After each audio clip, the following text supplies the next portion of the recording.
के लिए हमारे चैनल को सब्सक्राइब करिए और बेल आइकन को ज़रूर दबा दीजिएगा ताकि जब भी हम वीडियो डालें वो सबसे पहले आपके पास आए। यहाँ दोस्तों, तो आज हम बात करने वाले हैं दिनेश लाल यादव और उनसे जुड़ी उनकी फ़िल्म के बारे में जिसका नाम है गबरू, जिसके स्टार कास्ट हैं दिनेश लाल यादव, अमरपाली दुबे और संजय पांडे। आपको बता दें कि ये भोजपुरी फिल्म इंडस्ट्री की सबसे महंगी फिल्म बन चुकी है, जिसको लिखा है महेश पांडे ने और प्रोड्यूस किया है मधु पांडे ने।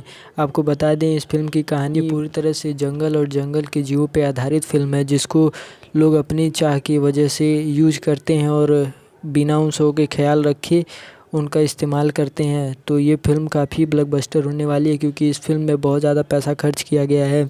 संजय पांडे की माने तो इस फिल्म में लगभग 3-3.5 करोड़ रुपए खर्च कर दिए गए हैं। तो अभी तक ये रिकॉर्ड पवन सिंह के नाम था, उनकी पिक्चर सबसे महंगी थी, लेकिन आज से ये फिल्म सबसे महंगी फिल्म बन चुकी है गबरू, जो कि अब रिकॉर्ड यानी रहुआ के नाम हो गया है। तो ये फ़िल्म काफ़ी ब्लॉकबस्टर होने वाली है क्योंकि इस पे बहुत ज़्यादा पैसा खर्च हो चुका है और अभी पिछले महीने ही इस फिल्म की डबिंग ख़त्म हुई है। तो इसके जल्द ही ऑफिशियल ट्रेलर को रिलीज़ कर दिया जाएगा और साथ ही साथ मूवी कब रिलीज़ होगी उसका डेट भी रिलीज़ कर दिया जाएगा।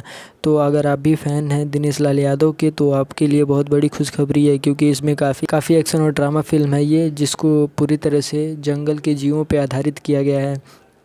तो आपके लिए भी ये बहुत बड़ी खुशखबरी होगी और साथ ही साथ आपकी फेवरेट हीरोइन अमरपाली दुबे भी हैं इसमें। तो आपको ये फ़िल्म देखनी है या नहीं? अगर आप भी निरहुआ के फ़ैन हैं तो आप हमें कमेंट करके ज़रूर बताइए और वीडियो पसंद आई हो तो वीडियो को लाइक कर दीजिए और फिल्म की डेट से जुड़ी कोई भी न्यूज़ आती है तो सबसे पहले हम आपको बताएंगे। अगर आप हमारे चैनल को नए हैं तो हमारे चैनल को सब्सक्राइब करिए और बेल आइकन को ज़रूर दबाइएगा। अब आप हमें इंस्टाग्राम पे भी फॉलो कर सकते हैं, लिंक हमने डिस्क्रिप्शन में दिया है। धन्यवाद।